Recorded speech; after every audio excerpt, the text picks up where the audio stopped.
Hello, my name is Jade Brown, and today my TED Talk is going to be on finding your resilience. I'd first like to begin with my story. I was 19 years old with a newborn baby. We were fresh out of diapers, and I hadn't seen her father in days. Right then and there, I made a promise to my daughter. I'd do whatever it took to provide for her. I decided that I was going to go to college and be a dentist. Why a dentist? Well, in that moment, it sounded like the perfect idea. It would get us out of poverty, and I would never need anyone again. Little did I know, this journey would take an insurmountable amount of resilience. I can't tell you how many tests I failed, and times I just came up short. I watched my dreams slowly start to fade away with every attempt at a class. You see, up until this point, I had no idea what that meant to truly be resilient. Through trials and tribulations quickly, I gained my resilience, and I'm here today to help you develop yours. The first thing that you must understand about life is you are the writer of your own story. You hold both the pen and the paper. Craft a narrative that you can stand behind and one that you can truly be proud of. Knowing that you have that control makes it easier when faced with a problem that seems daunting. If you don't like the direction in which your story is going, write a different story. You're in control. Elise Muselis, you always have a chance to write a new chapter. You are the author of your own story. Next, whatever is haunting you, face it. Take it by the balls and show your fear who's really in control.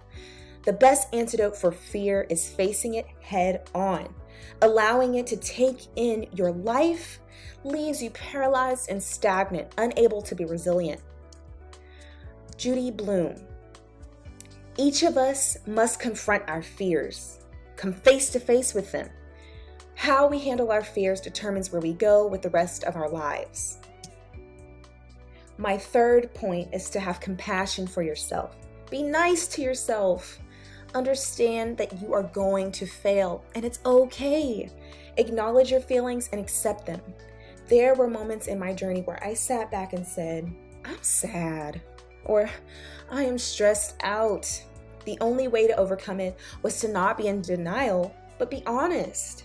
I had to be brave enough to acknowledge that I wasn't okay and dare to change it. Understand that you are not alone.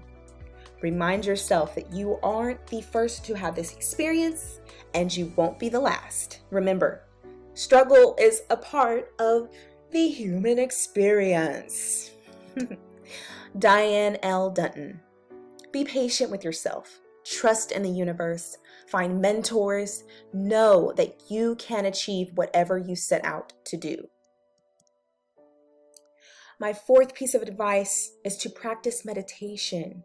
Meditation comes in many forms, such as prayer, yoga, and mantra. Now, you might think this sounds crazy, but it's actually backed by science. I promise you, I'm not making this up. Science! Meditation can be a way to center yourself and relax. In these moments of relaxation come clarity. Those precious moments of clarity may help you realize how to solve problems that you are faced with. Richard Davidson.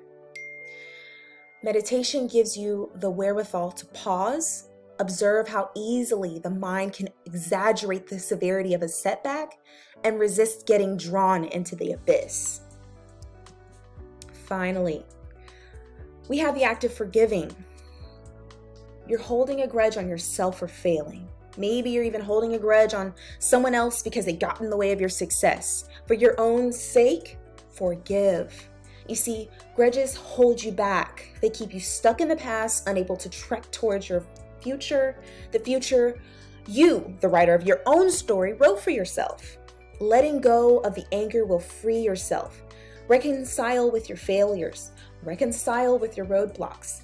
This is the only way that one can truly be resilient. Lewis B. Smedes.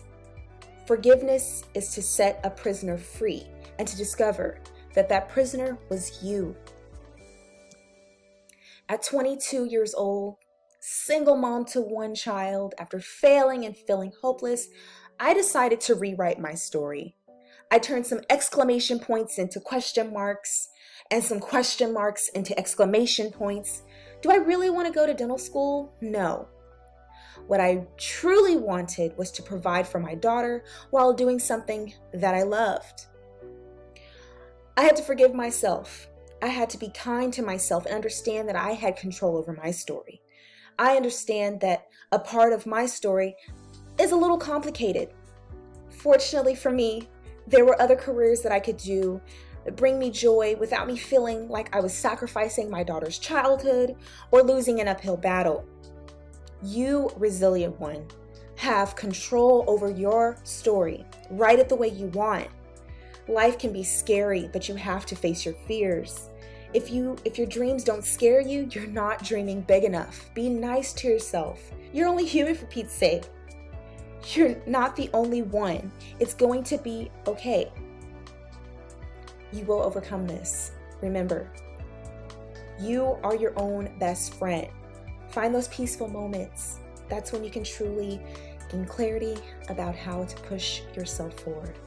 And forgive, because by not forgiving, you're living in the past, and that resentment will enable you from moving forward. I will leave you with one last quote from my favorite author, Jade Brown.